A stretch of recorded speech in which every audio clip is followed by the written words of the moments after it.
Halo, assalamualaikum warahmatullahi wabarakatuh.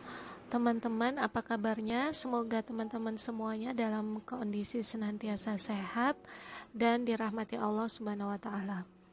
Oke, baik. Dalam kesempatan hari ini, kita akan berdiskusi terkait dengan elektrokardiografi, yang mana dia merupakan alat untuk merekam mengenai kelistrikan jantung. Nah, sebelum kita memulai pembahasan lebih lanjut, maka kita berdoa terlebih dahulu supaya Allah memudahkan segala urusan kita. Bismillahirrahmanirrahim. Raditu billahi rabbah wa bil islami dina wa bi Muhammadin nabiyya wa rasulah. Rabbi zidni ilma warzuqni fahma. Amin. Elektrokardiografi adalah ilmu yang mempelajari mengenai perubahan-perubahan potensial atau perubahan voltase yang terdapat dalam jantung. Nah, alat yang digunakan untuk memeriksa elektrokardiografi itu disebut sebagai elektrokardiograf. Jadi alatnya itu disebut sebagai elektrokardiograf, yang mana alat tersebut akan menangkap sinyal-sinyal yang dihasilkan oleh aktivitas listrik otot jantung, yang mana penangkapan sinyal tersebut dapat diambil dengan memasang elektrode pada badan. Nah, hasil dari pemeriksaan tersebut maka akan mendapatkan grafik kelistrikan jantung, yang mana rekaman itu kemudian kita kenal sebagai elektrokardiogram.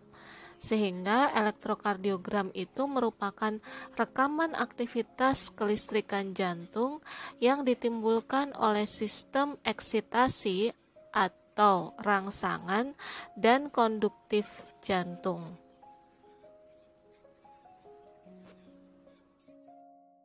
Normalnya, jantung itu memiliki impuls listrik yang muncul dari simpul SA atau SA node, kemudian dihantarkan ke AV node, kemudian dihantarkan ke berkas His dan serabut Purkinje.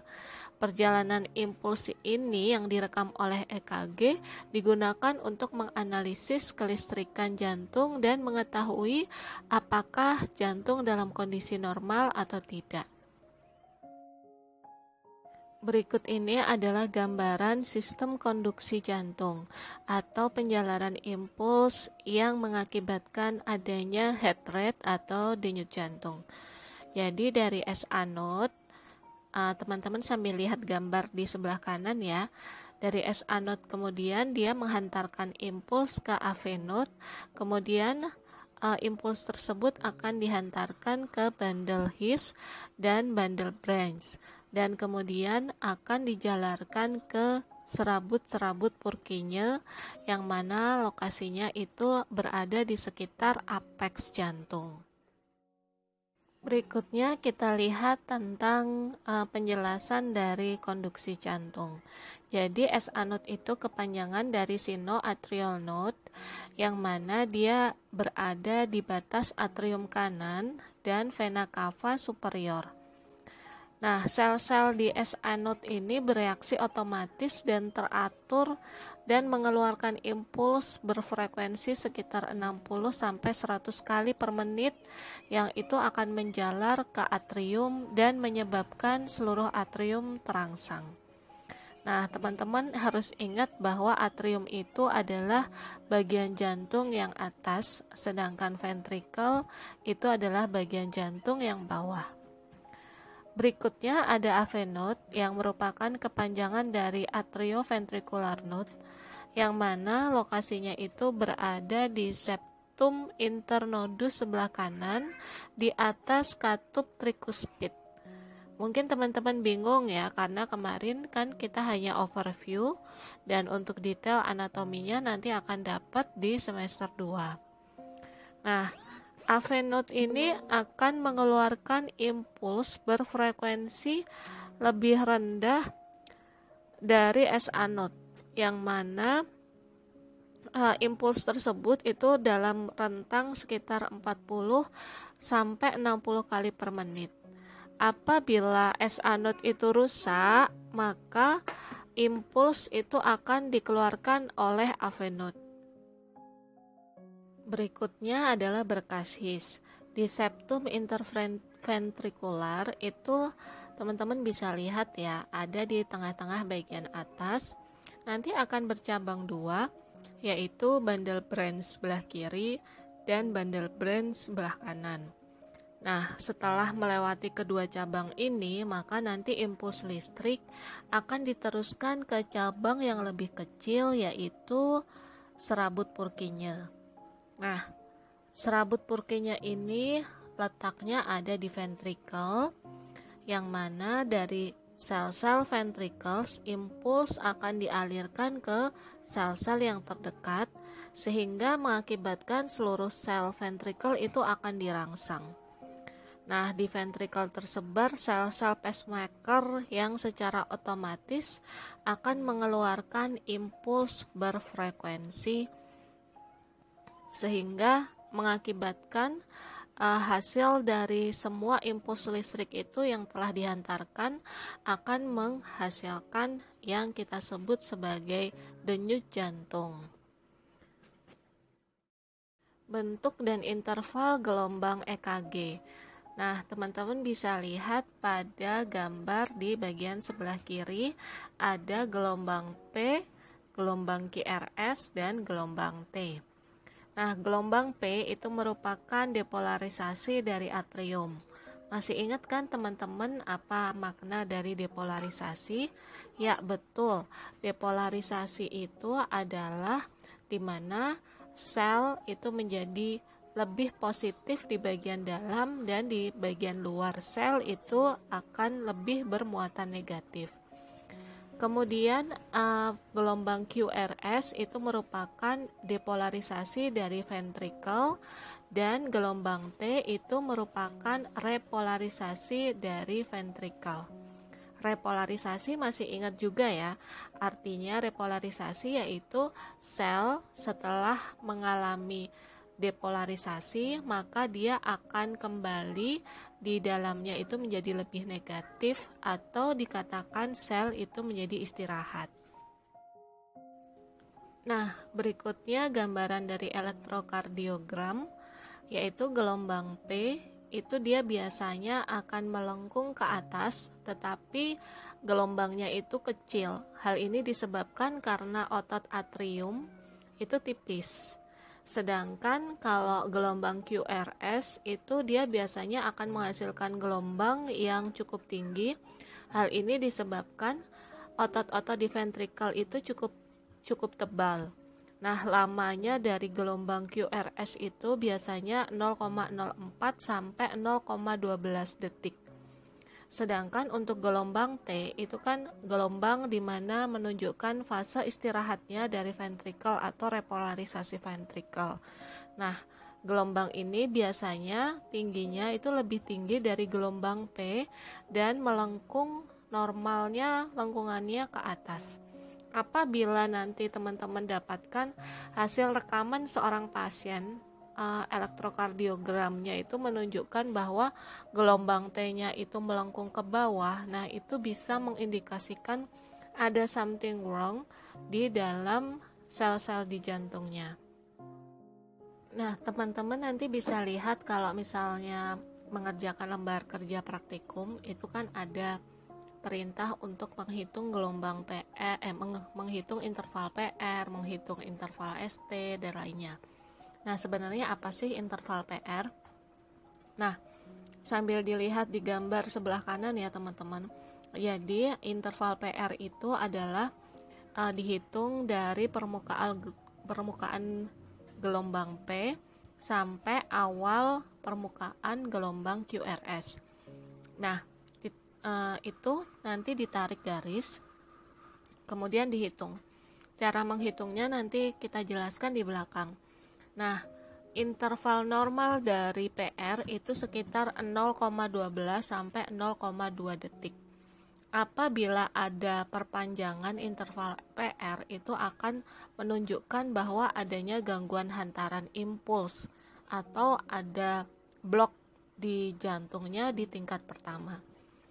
Nah, kemudian ada interval ST. interval ST itu antara gelombang depolarisasi dan repolarisasi ventrikel. Teman-teman nanti lihat untuk interval ST itu lihat yang garis warna ungu itu dari titik S sampai awal gelombang T. Nah, apabila ternyata nanti di sini ada sesuatu yang menurun abnormalitasnya, maka itu akan mengindikasikan adanya penyakit iskemik miokardium. Mungkin teman-teman masih bingung ya, itu nanti dapatnya di semester 3 di mata kuliah keperawatan medikal bedah. Nah, kemudian ada interval QT. Dari interval QT itu lihat di garis yang paling bawah warna biru. Nah, dari awal kompleks QRS sampai akhir gelombang T itu adalah interval QT, yang mana normalnya interval QT itu adalah 0,36 sampai 0,44 detik. Apabila nanti kita dapatkan hasil interval QT-nya itu memanjang, itu mungkin bisa disebabkan karena adanya pemberian obat antidisritmia ataupun yang lain. Antidisritmia itu adalah ritme, itu adalah ritme ya, dis itu salah. Jadi antidisritmia itu adalah obat yang mencegah ritme yang gak pas gitu. Jadi kan kadang ada tuh dari pasien itu yang heartbeatnya itu cepet banget. Nah, kalau heartbeatnya cepet banget itu disebut takikardi. Kalau heartbeatnya itu lambat banget itu disebut sebagai bradikardi. Nah, berapa normalnya heartbeat, denyut jantung normal itu tadi rentangnya sekitar 60 sampai 80, di beberapa literatur bahkan ada yang mengatakan 60 sampai 100 itu bisa dianggap masih normal. Tabel ini menunjukkan tentang hubungan peristiwa listrik dengan peristiwa mekanik dalam jantung. Jadi mekanik itu gerakan ya, gerakannya itu munculnya kayak apa. Nah, peristiwa listrik sistem hantaran seperti adanya impuls yang berasal dari S anode yang kemudian akan menyebar ke atrium itu akan menghasilkan bentuk gelombang EKG berupa gelombang P, yang mana peristiwa mekanik di dalam jantungnya itu menunjukkan adanya kontraksi atrium yang juga disertai interpretasi pengisian ventrikel. Nah, kemudian yang kedua, impuls menyebar dari atrium melalui avenot ke berkas His. Nah, di sini akan muncul gelombang interval PR. Kemudian ada juga impuls yang menyebar melalui berkas His ke serabut Purkinje. Itu akan menghasilkan bentuk gelombang EKG, yaitu berupa gelombang kompleks QRS, yang mana peristiwa mekaniknya itu berupa ventrikel yang berkontraksi dan kemudian disertai repolarisasi, yaitu menghasilkan bentuk gelombang T, yang mana bentuk gelombang T itu menunjukkan bahwa ventrikel itu istirahat sehingga ventrikel akan terdapat pengisian darah di ventrikel tersebut gitu. Teman-teman paham nggak maksudnya? Dicerna pelan-pelan ya sambil dibayangkan. Jadi kalau misalnya atrium itu berkontraksi, darah di atrium itu kosong. Yang terisi itu adalah darah di ventrikel. Dan ketika ventrikel itu berkontraksi, maka darah di ventrikel itu kosong dan yang terisi darah itu adalah atrium. Sadapan EKG itu sebenarnya menggunakan prinsip dari segitiga Einthoven. Segitiga Einthoven itu adalah segitiga yang mana ditemukan oleh William Einthoven yang merupakan penemu dari elektrokardiogram. Nah, di sini kita lihat pada gambar di sebelah kanan ya teman-teman.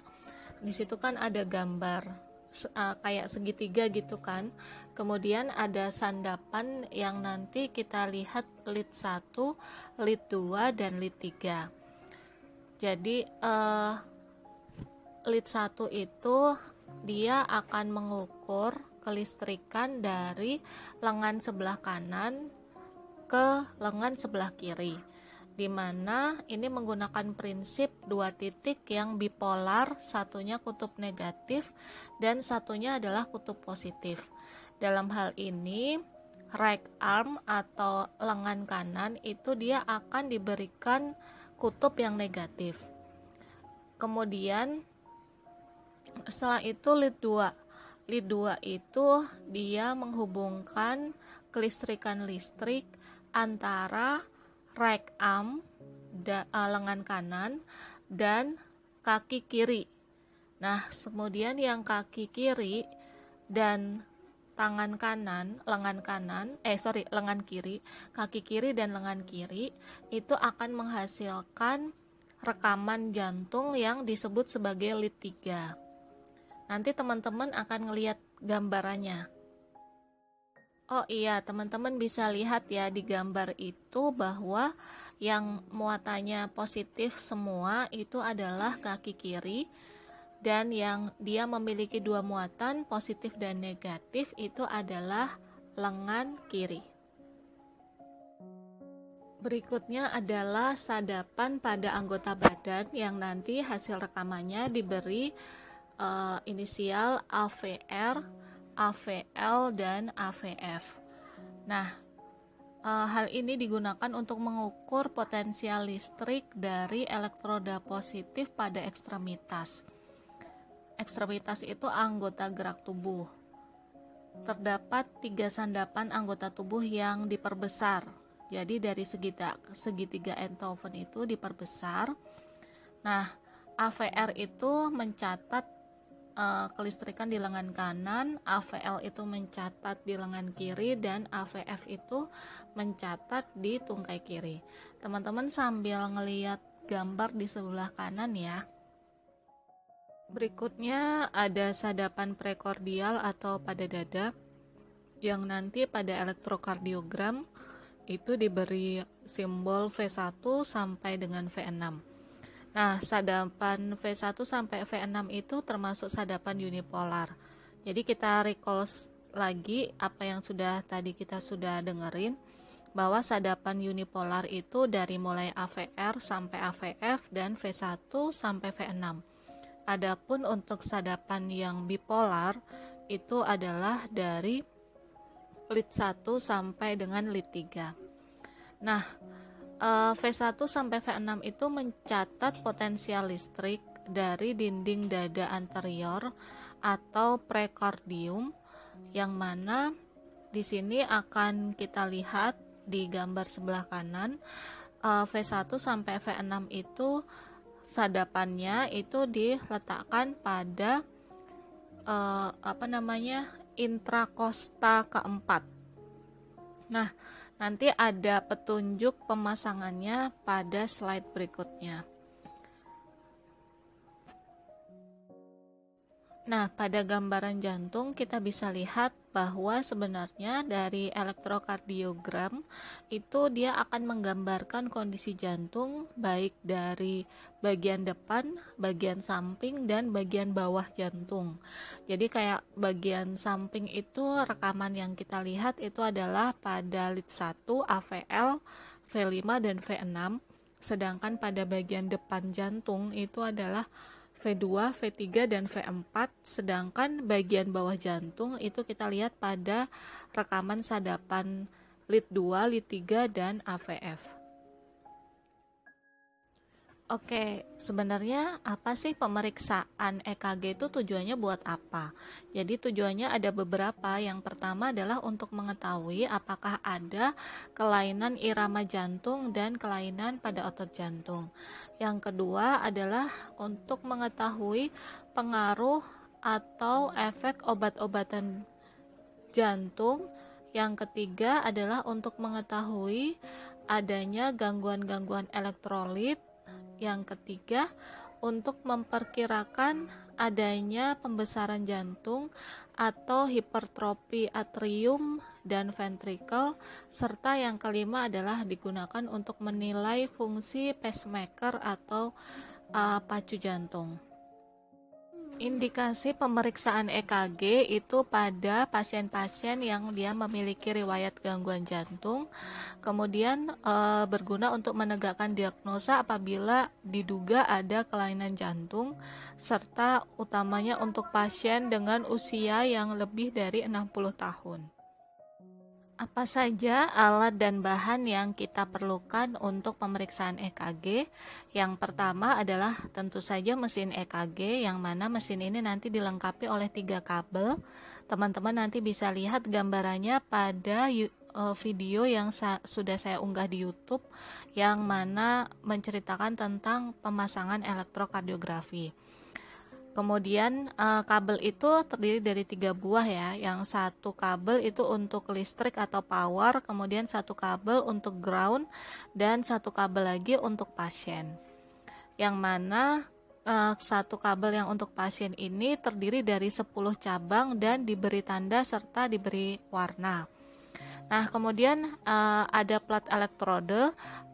Plat elektrode ini terdiri dari 4 buah elektrode ekstremitas yang disertai oleh manset dan 6 buah elektrode yang nanti akan dipasang di dada, yang kemudian elektrode di dada ini disertai dengan balon penghisap. Balon penghisap itu kayak nanti tuh kayak teman-teman pernah lihat ini kan, bekam. Nah, metodenya itu kayak bekam. Jadi balonnya itu dipencet gitu supaya udaranya itu hilang dan kemudian bisa untuk melekat di dada. Kemudian peralatan yang ketiga adalah jeli elektrode, disertai kalau misalnya nggak ada jeli bisa digantikan dengan kapas alkohol, tisu ataupun handuk. Kemudian yang keempat yaitu kertas EKG, yang mana kertas EKG ini nanti telah siap pada alat EKG. Serta tisu ya, tisunya nanti digunakan untuk mengelap jeli ketika kita sudah melakukan perekaman dan perekaman itu berhasil, kan elektrodenya nanti dicabut semua. Nah, jelinya itu kemudian dilap pakai tisu. Prosedurnya yang pertama itu adalah pasien itu dipersiapkan dulu, kita identifikasi nama dan kita lihat juga advice dokter. Kemudian jangan lupa jaga privacy karena kan yang diperiksa adalah bagian dada, yang mana semua baju itu dilepas di bagian dada ya. Termasuk kalau misalnya yang diperiksa perempuan juga diminta untuk membuka baju, membuka bra. Kemudian pasien berbaring tenang, kemudian kita jelaskan tujuan serta prosedur pemeriksaan, yaitu adalah untuk mengetahui kondisi jantung dari pasien, kurang lebih waktu yang dibutuhkan sekitar 15 menit. Kemudian diingatkan bahwa pasien itu tidak boleh berbicara dan tidak boleh bergerak, serta dimohon untuk bisa melepaskan perhiasan atau aksesoris jam tangan yang mana terbuat dari logam, karena ini akan mempengaruhi hasil, karena logam itu kan konduktor listrik yang baik. Kemudian yang keempat, kita bersihkan permukaan kulit di kedua pergelangan tangan dan pergelangan kaki dengan kapas alkohol, kemudian diberikan jeli secukupnya, dan setelah itu pasang elektrode yang ada pada kaki dan tangan. Teman-teman harus mengingat warnanya elektrode tersebut ya, jangan lupa. Nah, lihat nanti di video yang tentang pemasangan EKG. Elektrode pada ekstremitas itu ada 4, yaitu warna merah, atau nanti di elektrode tersebut ada simbol RA, right arm yaitu lengan kanan, kemudian yang warna kuning atau left arm yaitu dipasang di lengan kiri, kemudian yang warna hijau itu left foot yang nanti dipasang di tungkai kiri, dan yang warna hitam yaitu right foot itu dipasang di tungkai kanan. Nah, kemudian bersihkan permukaan kulit dada yang akan dipasang dengan elektrode yang kita pasang di dada. Pembersihan kulit dadanya itu bisa dengan menggunakan kapas alkohol. Prosedur selanjutnya yaitu beri jeli pada ke-6 elektroda prekordial dan pasang pada tempatnya. V1 itu warnanya kuning ya, itu dia ada di spasium atau sela iga keempat. Kemudian V2 itu di spasium interkosta keempat yang sebelah kiri. Kemudian V3 itu dia berlokasi di antara V2 dan V4. Jadi setelah kita memasang V1, V2 kita langsung lompat ke V4 dulu. V4 itu dia dipasang di spasium interkosta atau ruang sela iga ke-5 pada dada sebelah kiri. Kemudian V5 itu dipasang di garis aksila. Aksila itu ketiak yang sejajar dengan V4. Kemudian yang V6 itu adalah pada garis aksila tengah, mid aksila, yang sejajar dengan V4. Nah, setelah itu kemudian setelah semuanya siap terpasang, silahkan dinyalakan power on pada alat EKG dan kemudian kita rekam. Nah, rekaman yang akan dihasilkan itu kita bisa lihat pada gambar di bagian bawah. Sekarang saya ingin menjelaskan mengenai kertas EKG. Di sini ada kotak ya, satu kotak besar itu terdiri dari 5 kotak kecil horizontal dan 5 kotak kecil vertikal. Yang mana pada kotak kecil yang horizontal itu hitungannya adalah satu box kecil itu senilai dengan 0,04 second atau detik. Kemudian satu box besar berarti kan karena ada 5 berarti 5 kali 0,04 ketemunya adalah 0,20 second. Nah, sedangkan untuk kotak yang vertikal itu satu kotak besar yang vertikal itu nilainya setara dengan 0,5 mV. Ini digunakan untuk mengukur amplitudo, sedangkan yang horizontal itu digunakan untuk mengukur interval. Nah, kita lanjut lagi untuk yang kotak yang vertikal ini, karena 5 kotak kecil itu senilai dengan 0,5 mV, maka satu kotak kecil itu senilai dengan 0,1 mV. Sehingga dalam setiap 3 second itu terdiri dari 15 kotak besar. Nah, teman-teman, ini mohon dicermati betul untuk bisa lebih paham karena nanti banyak soal-soal terkait dengan menghitung berapa amplitudo dan berapa intervalnya. Menghitung denyut jantung dengan cara yang pertama, yaitu teman-teman rekam EKG itu dalam satu rekaman itu sebanyak 6 detik ya. Nah, 6 detik itu nanti kita dapatkan berapa sih gelombang R yang terbentuk. Nah, dari contoh di gambar yang di atas itu, kalau teman-teman lihat puncak gelombang R itu kan ada 9. Coba dihitung. 1, 2, 3, 4, 5, 6, 7, 8, 9 kan. Nah, 9 ini nanti dikalikan 10. Kenapa kok dikalikan 10? Karena 1 menit itu kan berarti 6 detik kali 10 kan. Berarti kalau misalkan teman-teman merekam dalam satu rekaman itu sebanyak 6 detik, berarti tinggal dari 6 detik itu berapa banyak gelombang R yang terbentuk, kemudian dikalikan 10, seperti itu. Sehingga tadi 9 dikalikan 10 ketemunya 90 denyut jantung per menit. Berikutnya adalah untuk menentukan apakah iramanya reguler atau iramanya irreguler. Jadi teman-teman coba lihatkan jarak antara puncak gelombang R QRS itu puncak R dengan puncak R berikutnya.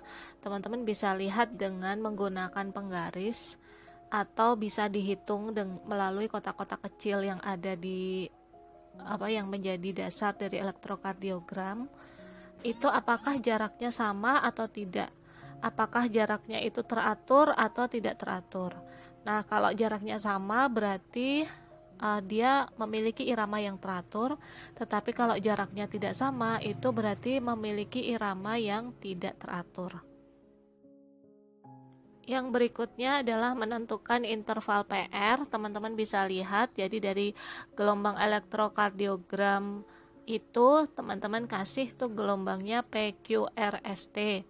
Setelah itu dari awal gelombang P sampai awal gelombang QRS itu yang merupakan interval dari PR. Nah, masih harus ingat bahwa setiap box itu kan terdiri dari 0,04 ya, 0,04 second, yang mana ternyata di sini tertulis bahwa gelombang PR-nya interval PR-nya itu sekitar 3 box, 3 kotak kecil, sehingga dari 3 kotak kecil itu dikalikan 0,04 ketemunya 0,12 second. Nah, interval PR yang normal itu sekitar 0,12 sampai 0,2 second. Berarti ini kategorinya kan masih normal.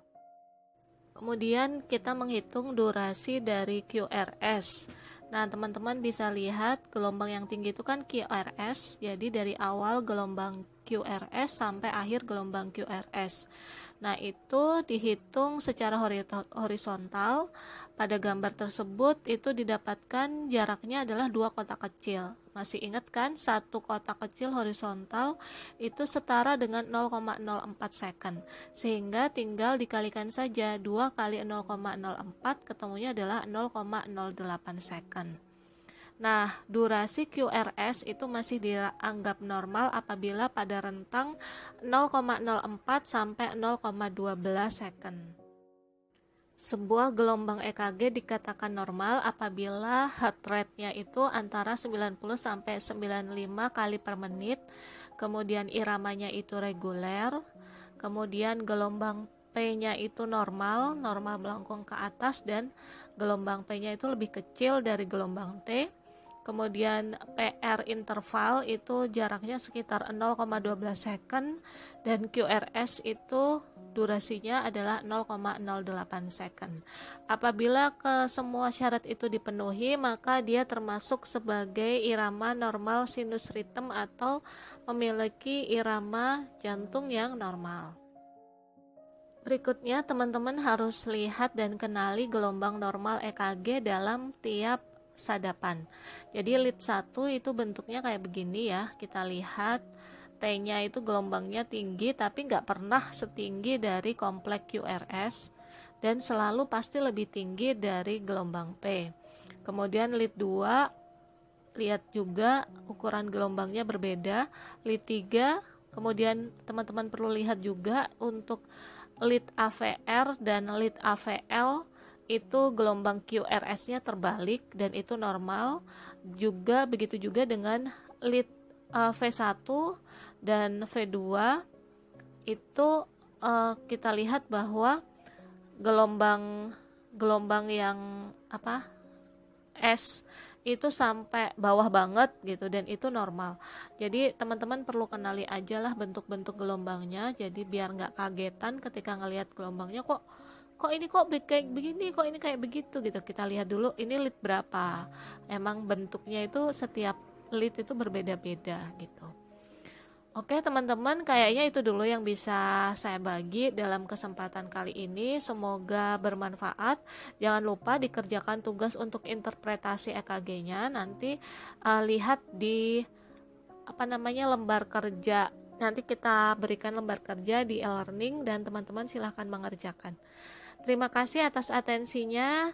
Jangan lupa di share, like, and subscribe serta komen. Assalamualaikum.